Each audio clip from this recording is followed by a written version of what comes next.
அந்த நபிமார்களும் அவுலியாக்களும் இறை இன்பத்தில் லயித்து தம்மை அளித்தவர்கள், தம் தொழுகையில் என்றும் நிலையாயிருந்தவர்கள், அவர்கள் தம் மண்ணறைக்குள்ளும் தொழக்கூடியவர்கள். அதிலே அல்லாஹ் மூசா நபியை கொண்டு எங்களுக்கு நிறுவி இருக்கின்றான். மூசா அலைஹிஸ்ஸலாம் தன் கபருக்குள்ளே தொழுதார்கள். ஸல்லல்லாஹு அலைஹி வஸல்லம் அந்த பகுதியால் மிஅராஜுக்கு செல்லும் போது கடந்து செல்லுகிறார்கள். குழிக்குள்ளே தொழுத மூசா அலைஹிஸ்ஸலாம் நாயகத்தின் கண்களுக்கு தெரிகிறார்கள்.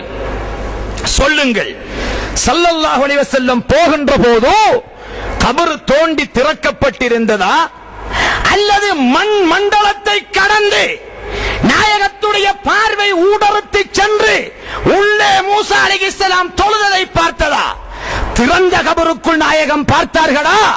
மூடிய கபருக்குள்ளே மூசா அலைஹிஸ்ஸலாம் தொழுததை மேலே இருந்து தன் ஆன்ம சக்தியினால் கண்மணி ரசூலுல்லாஹி ஸல்லல்லாஹு அலைஹி வஸல்லம் பார்த்தார்களா?